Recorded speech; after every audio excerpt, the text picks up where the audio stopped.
네, 인유한 혁신이가 국민의힘 지도부의 최후 통첩을 날린 날이 바로 오늘인데요. 훈풍 속 순항으로 이어질지 변곡점이 될 만한 오늘 하루인 것 같습니다. 하태경 국민의힘 의원 모시고 한번 당내 분위기를 들어보도록 하겠습니다. 어서 오세요. 예, 안녕하세요.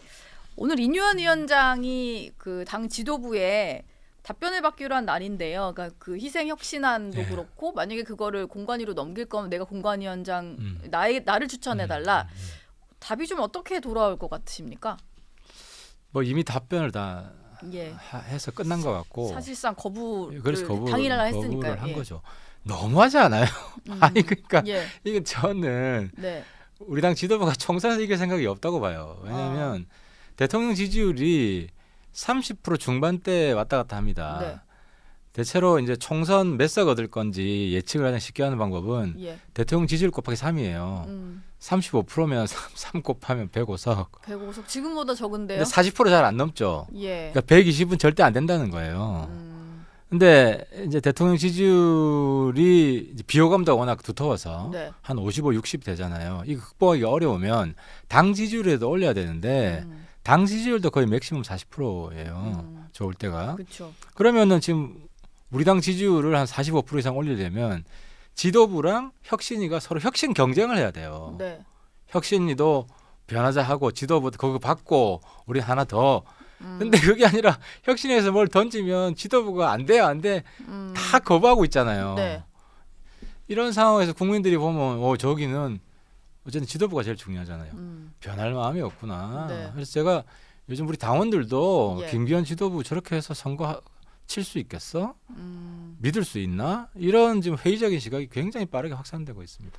지금 사실 이제 처음에 무서울 정도의 뭐 정권을 준다 뭐 이런 표현까지 나왔던 터라 정권을 준다고 해놓고 혁신위의 마지막 모습이 점점 이렇게 좀 쪼그라드는 모습을 보고 약간 실망하는 사람들은 확실히 있는 것 같아요. 김기현 대표가 저는 굉장히 오판하고 있다고 보는데 어쩌면 착각인데 예.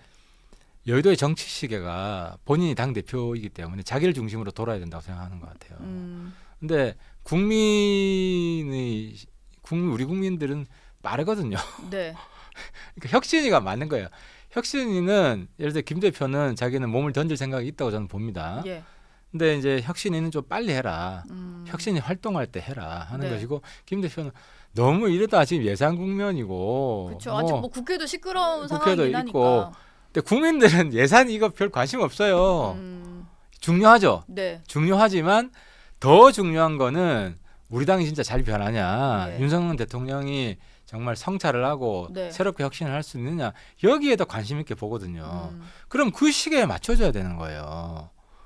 근데 아직 이르다. 네. 그러니까 혁신이 다 끝나고 기차 다 떠나고 국민들 관심 없고 이럴 때 뭘 희생하고 양보하고 해봐야 저는 효과 없을 뿐만 아니라 예. 그 전까지 지도부가 제대로 지금 붙어 있을지도 저는 걱정입니다. 네. 일단은 그 인유한 위원장이 또 그 제안하는 것 중에 하나가 자꾸 이제 혁신안을 대해서 최고위가 의결하지 않고 공관위에서 결정할 일이라고 하면서 넘기니까 내가 그러면 공관위원장을 하겠다. 나를 좀 추천해달라라고 했는데 이걸 두고는 또 당내에서 또 여러 가지 말들이 있는 것 같아요. 그러니까 나는 현 지도부가 참 나쁘다고 보는 게 예. 이거를 자리 욕심으로 매도하고 있거든요. 네. 인연- 자리를 두고 딜을 하려 한다 뭐 이런 그러니까 거였죠. 그게 아니거든요. 그걸 보면 이제 국민들한테 설명을 잘해줘야 되는데 국민들한테 인유한 위원장은 결국 자리 욕심 있던 사람, 네. 불순한 사람 이렇게 매도를 하고 있는데 그게 아니라 그 현 지도부가 김기현 최고위원회가 혁신안을 수용을 안 하니까 네. 그 인유한 혁신의 혁신안들이 주로 뭐냐면 다 공천에 관한 혁신 공천안이에요. 예. 그러면은 이걸 실천할 수 있게끔 압박을 하는 거거든요. 혁신 공천안을 제시했던 사람이 가장 잘 실천할 거 아닙니까? 네. 자기 아이디어니까. 예. 근데 혁신 공천안을 거부하는 김기현 지도부가 뽑은 새로운 공관위원장 믿을 수 있겠습니까?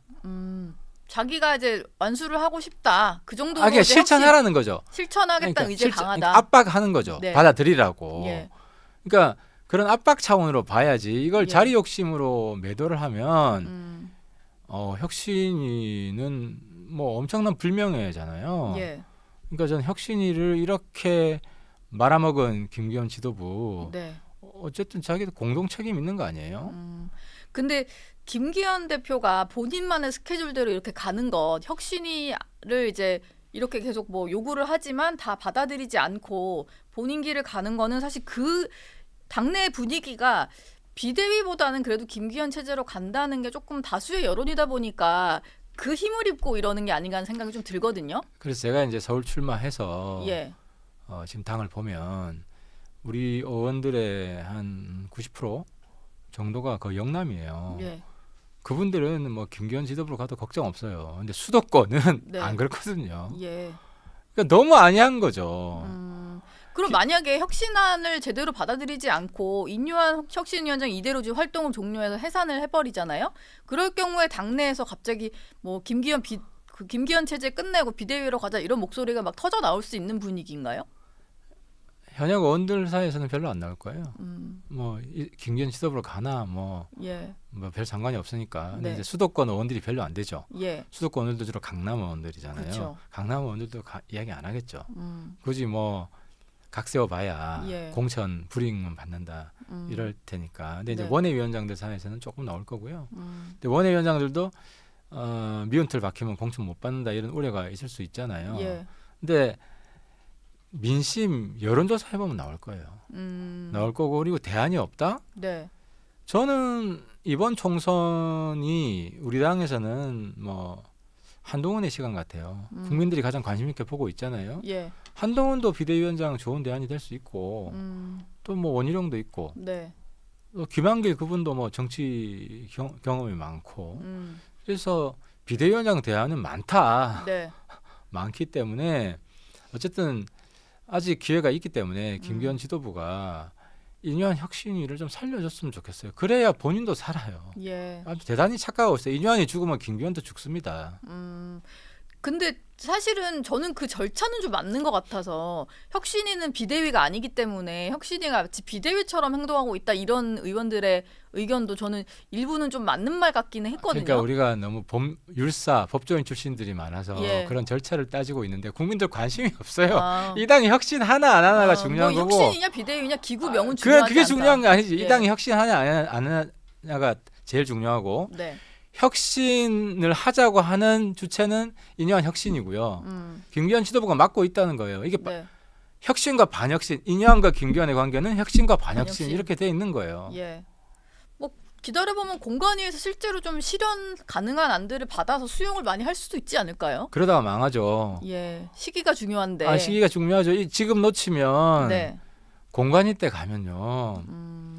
새로운 변수가 또 많이 등장을 합니다. 네. 그러니까 지금 혁신을 해야 예. 혁신의 텃밭을 기초를 잘 닦아야 공관위 가서도 물 흐르듯이 네. 잘 흘러가지. 지금 아무것도 안 한다?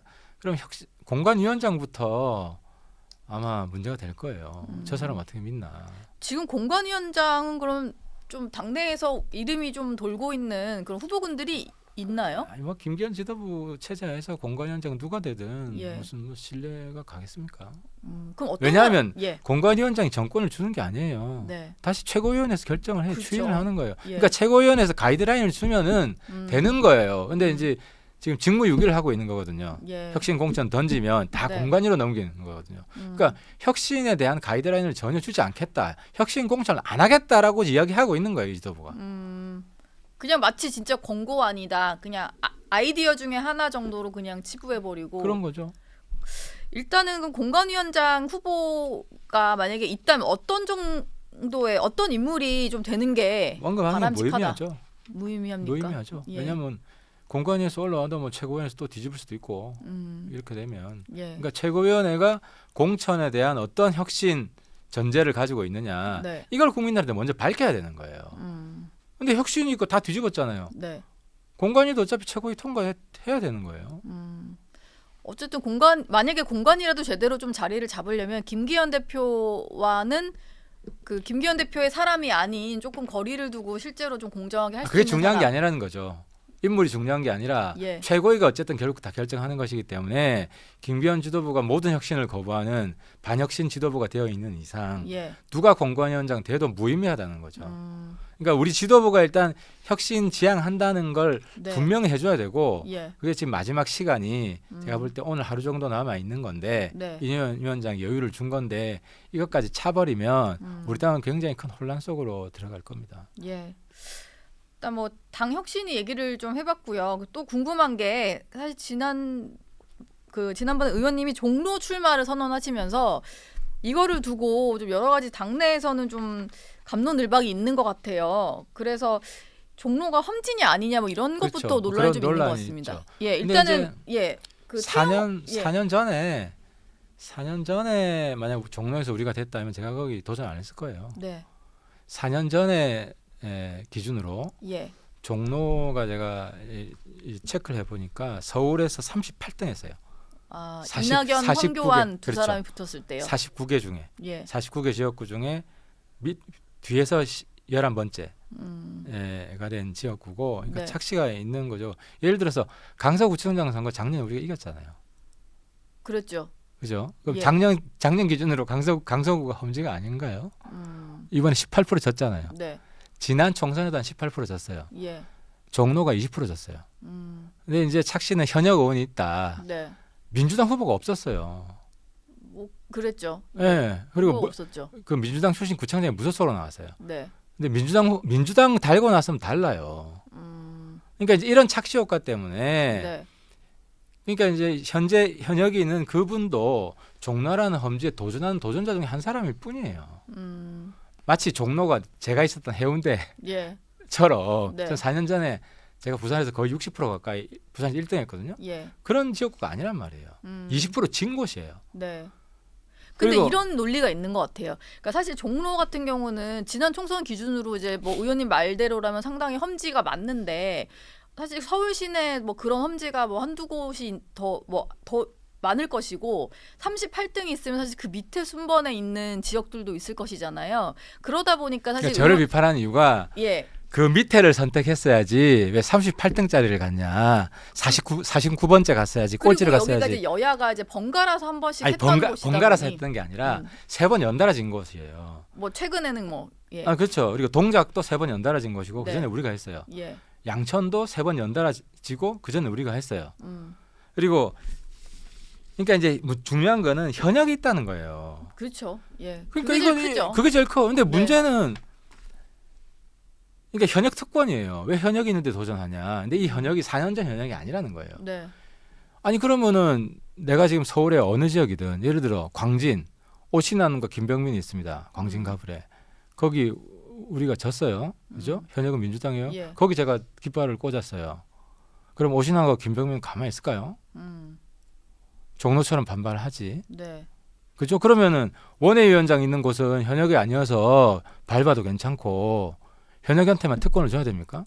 마포는요. 마포 갑은 예. 현역원 3명이 지금 경쟁을 합니다. 근데 마포울도 있었고 뭐 그런 얘기들이 있잖아요. 마포울 같은 경우는 지금 당협위원장이 여러 번 총선에 나가서 계속 이제 패배를 하는 사람이다 보니까 아니, 그러면은 후보 교체 그 사람은 여론도 예. 그 사람은 내가 밟아도 됩니까? 현역은 제가 살려줘야 되고 예. 원에는 다 죽여도 됩니까? 이 현역 특권의식이죠. 그러니까 최 의원도 어려운 지역에 새로 네. 도전하는 사람이에요. 근데 그게 이제 그 착시 효과가 있는 거죠. 예. 착시 효과가 있는데 그것을 마치 강남과 비슷한 것처럼 그렇게 이게 이제 우리 지도부에 네. 서울 선거에 대한 무지를 드러내는 겁니다. 서울 선거가 굉장히 힘들고 예를 들어 서울의 절반만 이겨도 되겠죠. 네. 그죠? 그러면 4년 전에 38등 했어요. 이것까지 이기면은 우리가 압승하는 거 아닙니까? 그죠? 100%다 석권하는 게 목표는 아니잖아요. 예. 그리고 저도 정치인인데 정치인 뭐 개인적인 욕심이 왜 없겠습니까? 의미 있는 선거를 해야 될 거 아닙니까? 저보고 뭐 관악갑을 저도 검토를 했어요. 네. 관악갑을 민주당 의원이 누군지도 국민이 몰라요. 제가 무슨 의미로 거기 출마하죠? 근데 종로는 내가 물어봤어요. 종로 1번 정치 1번지라서 처음 검토를 했어요. 처음. 예. 이게 누가 출마하냐? 한동훈 원희룡 나갈 가능성 별로 없다. 이재명이 종로 오면 한동훈 나갈지도 모르는데 이재명이 종로 오겠습니까? 예. 아니 그래서 그러면 대안이 있냐? 마땅한 대안이 없다. 아 그럼 제가 할게요. 근데 이게 지금 당 지도부 얘기는 좀 다른 게 전혀 이제 얘기를 듣지 못한 상태로 하다 보니까 사실 당 입장에서도 지도부랑 상의를 했고요. 예. 지도부가 한 명이 아니잖아요. 그렇죠. 제가 모든 지도부랑 다 상의할 수 없죠. 사안의 성격상. 근데 일단은 김기현 대표 측은 상의를 안 했다는 얘기인 거고 김병민 그러니까. 최고위원도 좀 서운하다 오히려 그런 얘기를 이게 했습니다. 김병민 뭐 예. 전 이해를 합니다. 왜 근데 광진이요. 예. 이번에 광진구청장이 우리 당이거든요. 네. 그나마 괜찮아요. 네. 근데 이제 김병민은 어디 뭐 중랑이나 이런 데 와주길 바랬던 것 같아요. 본인 옆에. 예. 본인 옆에. 근데 거기 국회의원이 누군지 국민들도 모르는데. 중랑은 그러니까- 왜 뭐 중진 의원들이시잖아요. 박홍근, 서영교. 아니 그러니까 의원인데. 제가 붙으려면 나름 예. 저도 삼선을 했고 지역구 포기하고 서울에 올라온 데는 의미 있는 싸움을 하고 싶지 않을까요? 예. 그럼 의미 있는 싸움이면 예를 들어 제가 이제 임종석하고 싸우는 건 의미 있다고 봅니다. 그분 확인해 보니까 종로가 1지망이에요. 예. 성동이 2지망이고. 그러면은 같은 이제 86 세대로서 저는 그렇게 생각합니다. 임종석 그분은 저는 과거에 머무는 86이라고 생각하고요. 네. 저는 미래로 나아가는 86이라고 생각하고 우리 당 내에서 여태까지 계속 미래와 혁신을 위해서 싸워왔고 그분은 저는 과거 8이었다고 생각해요. 예. 그럼 이거 평가를 한번 받아보자. 음. 우리 세대한테. 물론 2030 관심이 좀 떨어져요. 네. 하지만 의미 있는 싸움이죠. 음. 정청래, 임종석 86 세대한테는 정청래는 죄송하지만 좀 급이 좀 낮아요. 예. 붙어볼 만한 상대는 임종석이다. 아 그렇죠. 그러니까 이제 그거는 의미 있는 싸움이죠. 그리고 예. 종로라는 정치 일번지에서 싸우면 저한테도 큰 도움이 되고 네. 또 우리 당에도 뭐 더 마땅한 대안도 없는 상태에서 제가 선언을 한 거죠. 근데 당 지도부 입장에서도 지금 드러나지 않았지만 그러니까 나는 종로에도 예. 지도부가 옛날 총재 시대로 돌아가고 싶어. 언론도 내가 참 불만인 게 모든 공천을 지도부 다 재가를 바꿔야 됩니까? 저는 그 중에 제가 지난번에 부산 떠날 때 상의했던 분하고 계속 상의를 했어요. 예. 그분 통해서 알려달라 그랬고. 아, 당 지도부에. 네, 그렇죠. 그래서 계속 상의했던 분하고 상의를 했고. 네. 그리고 지금 현직 지도부 말씀하시는 거죠? 현직 당직을 가지고 있죠. 예. 핵심 당직을 가지고 있고 상의를 했고. 한 분이 떠올라가지고. 아, 그래 그분일 거예요. 근데 예. 이제 지도부 중에 한 분이 네. 좀 불만이 있으시더라고요. 상의했고 안 했고라기보다 네. 뭐 다른 언론 보도에 보면 그분도 종로 생각이 있다 뭐 이러신 것 같은데 저는 몰랐어요. 몰랐고 김기현 이- 대표 아, 얘기잖아요. 김기현 대표가 종로 생각이 있다 이런 이야기가 나중에 나오더라고요. 네. 근데 그러면은 제가 충분히 여유를 가지고 상의를 했기 때문에 본인이 알았을 거면 저한테 연락해서 내가 나갈게. 너 좀 비켜주라. 아니면 거기 검토하고 있는 사람이 있으니 좀 다른 아니, 했으면 검토하고 좋겠다. 그런 이야기를 한 적이 없어요. 예, 그러니까 그렇게 말을 했으면 좋았을 텐데. 그러니까 그런 얘기 한 적도 없고 지금 예. 사람이 없다고 했고 그래서 저는 뭐 선언을 한 거고 뭐 네. 이렇게 된 마당에 누가 나오든 저는 뭐 저랑 경쟁을 해야 되죠. 그러면 일단 당 지도부와의 얘기는 뭐 그렇게 정리를 하고, 근데 현역 의원인 최재형 의원이 좀 당혹스러워하시는 것 같아서 사실 두 분이 얘기해서 뭐 그 종로 출마에 대한 얘기를 들었다고는 인정은 했습니다만 본인이 뭔가 양해라는 뭐 그런 단어를 쓸 정도의 표현을 하진 않았다. 그러니까 양해라는 의미가 제가 출마 선언할 때 선의의 경쟁을 하자는 의미다. 예. 그러니까 정치인의 에티켓에 어떤 게 있냐면 네. 어떤 원외위원장이든 누가 있잖아요. 예. 있을 때 도전하는 거지 않습니까? 네. 그러면 그분한테 미리 좀 불편하더라도 말씀을 드리는 게 에티켓이에요. 저는 그 절차를 밟았고 네. 근데 이제 최 위원장님 인품도 좋고 점잖으셔서 그냥 뭐 막지 않으시더라고요. 예. 저 같으면 제가 현역이면 저한테 얘기하면 아이 너 나오지 마 나 불편해 그러지도 않으시더라고요. 네. 그래서 저는 그걸 이제 선의의 경쟁을 하자 선의의 경쟁을 양해했다 이렇게 말씀을 출마 선언할 때 분명히 했어요. 예. 그래서 제가 거기에는 뭐 곡해나 오해 여지가 전혀 없어요. 그러면은 지금 한동훈 장관 같은 경우는 종로 출마 가능성이 좀 낮다고 보시는 거죠? 의원님이 좀 파악하신 바에 의하면. 뭐 거의 없다고 하더라고요. 제가 그 이제 가까운 분들한테 확인을 해보니까. 예. 근데 뭐 마음이 바뀔 수도 있죠. 그 이후에 마음이 바뀔 그렇죠. 수도 있죠. 예. 경쟁해야죠. 뭐 특권이라는 거는 없어야 되고 예. 지금 저도 선언을 한 마당에 네. 이제는 뭐 돌아설 수 없는 상황입니다. 보니까 이준석 전 국민의힘 대표 같은 경우도 신당이 추진된다면 종로에 나서고 싶어하는 인사가 있다 이런 글을 올렸어요. 정치 1번지인데 당연히 이준석 신당에서 누구 내겠죠. 예, 그래서 이게 뭐 유승민 의원 아니냐 이런 전망이 좀 나왔었거든요. 왜냐면 유승민 전 의원 같은 경우는 이제 수도권에 본인이 나올 수 있다 이런 의사를 밝히신 터라 가능성이 좀 있다고 보십니까? 이제 뭐 누구라도 뭐 이제는 붙어야죠. 제가 뭐 가까운 과거의 동지이기도 했지만 예. 어쨌든 새로운 조건이고 새로운 상황이기 때문에 그럼 누가 오더라도 경쟁을 해야죠. 이준석 신당에서 만약에 유승민 전 의원이 나온다고 해도 그냥 저는 환영합니다. 경쟁을 하겠다. 예, 근데 몰라 이승민 선배가 이준석 신당에 갈지는 잘 모르겠습니다만은 네. 뭐 무소속으로 나온다고 하더라도 저는 좋은 경쟁 상대라고 생각합니다. 만약에 당에서 이건 정말 만약에 가정을 해서 여쭤보는 건데 만약에 당에서 종로에서 그 경선할 기회마저 주지 않는다면 의원님은 그럼 어떤 선택을 하실 생각이세요? 만약 그렇게 되면 저는 당을 떠나실 그럴 리는 없다고 생각합니다. 경선 기회를 왜냐하면 주지 않을 건 아니다. 자기 기회는 지역구를 줄 것이다. 버리고 예. 영남에서 유일하게 네. 버리고 서울에 올라왔고 그것도 서울이 쉬운 지역도 아닌데 예. 그런 지역에 경선 기회도 안 준다? 음. 그러면 누가 이후에 네. 영남권에서 예. 던지고 서울 올라올까요? 저는 그런 일은 없을 거라고 봅니다. 지금 뭐 이준석 신당은 시간이 계속 가면서 12월 27일이 좀 설정해 놓은 기간이다 보니까 신당 가능성은 좀 계속 높아지고 있는 그런 상황인 것 같은데 그렇죠. 의원님은 한동훈 장관과 이준석 전 대표의 시너지 얘기를 계속 하셨잖아요. 그리고 오늘도 뭐 보수 언론에서는 대통령이 이준석을 만나야 된다 뭐 이런 말을 하시는 분도 있고 이준석 신당으로 가는 열차가 좀 중단될 수 있는 여지가 있을까요? 이준석 신당 문제에 대해서 제가 당 지도부 참 무능하다. 예. 우리 지도부 입장이 없잖아요. 나가든가 말든가 뭐 이런 것 같기도 하고. 그렇죠. 그래서 제가 원내대표한테 의총 소집을 요구했습니다. 이준석 신당 문제로 토론을 한번 하자. 예. 그러니까 우리 당 일각에서는 저기가 나가야 우리 당 지지율이 오른다. 잠깐 빨리 정리하자는 아, 뭐 그런 거죠. 그렇죠. 내부- 어떤 결과가 나오든 내부 총질을 하고 있고 민주당 표를 더 갉아 먹는다. 이런 입장도 있고 예. 수도권의 많은 그 원외위원장이나 현역 의원들은 이준석 신당이 수도권에 후보 내면 우리 굉장히 위험하다. 지난번 선거보다 더 위험하다.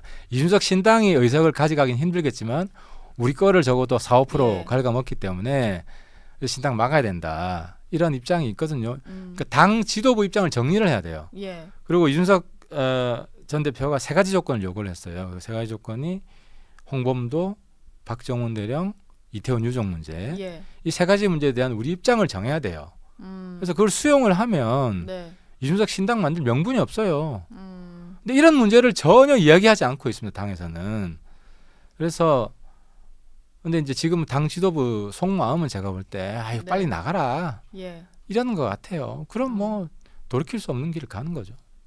지금 일단 뭐 최상병 사건 관련해서 하는 것도 민주당이랑 너무 행보가 같이 가다 보니까 민주당이랑 결을 같이 하면서 자꾸 대통령 비판만 하는 목소리에 대해서 좀 보수에서는 안 좋게 보는 의견들이 좀 있는 것 같아요. 보수에서 비호감도가 크죠. 예. 근데 그게 중요한 게 아니라 예. DJ가 어떻게 대통령이 됐어요. 음. 당시 진보 내에서 비호감도가 제일 높은 JP를 끌어안았습니다. 네. 진보가 박수를 쳤어요. 왜? 그래야 대통령이 되니까. 음. 이준석을 끌어안자고 하는 이유는 윤 대통령을 위해서 하는 이야기예요. 왜냐하면 총선 과반이 안 되면 지금 반쪽짜리 대통령이잖아요. 지금. 예. 근데 그때 되면은 거의 식물 대통령이 되잖아요. 그럼 대통령이 살려면 네. 대통령은 가장 각을 세우는 나를 세우는 우리 보수 진영 내에 누구랑 손을 잡아야 돼요. 이준석 유승민과 손잡자고 제가 주장하는 이유는 네. 그 둘을 제가 좋아해서가 아니라 음. 대통령을 좋아해서 대통령을 위해서 하는 이야기거든요. 예. 선거 이기는 게 제일 중요하죠. 그러니까 보수도 그럴 거예요. 아유 그래도 우리가 이기기 위해서 손을 잡는다면 양해를 하죠. 우리가 이기기 위해서 윤석열 후보가 가장 경쟁력이 있다고 생각했기 때문에 네. 박근혜 탄핵에 책임이 있는 분이지만 예. 박근혜 탄핵에 반대했던 분들이 윤석열 후보로 세웠잖아요. 우리 후보로. 똑같은 거예요. 그게 네. 보수의 마음인 겁니다. 그러면 이준석 신당이 만들어지지 않고 뭔가 이제 당이나 여기서 좀 변화를 보이면 실제로 좀 합류를 할 수 근데 있는 당이 여지도 변화를 있겠네요. 보일까? 저는 김기현 지도부 체제가 있으면 변화를 보일 것 같지 않아요. 이 체제 그대로라면 예. 예, 그래서 굉장히 비관적이에요. 이준석 신당 막을 명분도 없고 이준석 신당이 나오면 네. 자꾸 그런 얘기 하더라고. 이준석 신당 몇 석까지겠냐. 그게 중요한 게 아니라 이준석 신당 때문에 우리가 몇 석 날아가겠냐 하는 것이고 이준석 예. 신당이 생기면요 100석도 안 될 가능성이 많아요. 아, 실제로 그 당이 뭔가 원내 교섭단체가 되느냐 안 되느냐의 문제가 아니라 우리 당 선거에 있어서 좀 영향력을 좀 생각했으면 우리 표를 가야 먹는다는 거죠. 예. 왜냐하면 우리를 찍었던 2030 예. 세력이 우리 찍겠습니까? 이제 우리 안 찍죠. 그리고 이준석 신당으로 다 가지도 않고 뭐 투표를 안 하거나 일본은 가고 뭐 이런 일이 뻔히 보이는 거 아니에요? 그러니까 선거 이길 생각이 없어요 이 지도부는. 예. 마지막 질문 하나만 드릴게요. 네, 아까 네. 좀 명쾌한 대답보다는 조금 이제 그냥 지나가듯이 말씀을 해주셨는데 그러면은 만약에 이런 상태로 계속 흐른다면은 의원님이 좀 앞장서서 뭐 비대위로 가자 이런 목소리를 좀 내실 생각이십니까? 앞으로 벌어지는 상황에 대해서? 아까 이제 현역 아니, 의원들 중에는 그런 말 안 나올 것 같다 하셨거든요. 지난주부터 계속 얘기한 게 그거예요. 예. 계속 하고 있는데 계속 하고 있잖아요. 음. 현 지도부는 어렵다고. 그리고 대안도 많다고. 예. 계속 하고 있습니다. 네. 예. 알겠습니다. 예, 오늘이 디데이니까 한번 결과는 지켜보도록 하죠. 예. 의원님 얘기 여기까지 듣겠습니다. 고맙습니다. 네, 감사합니다.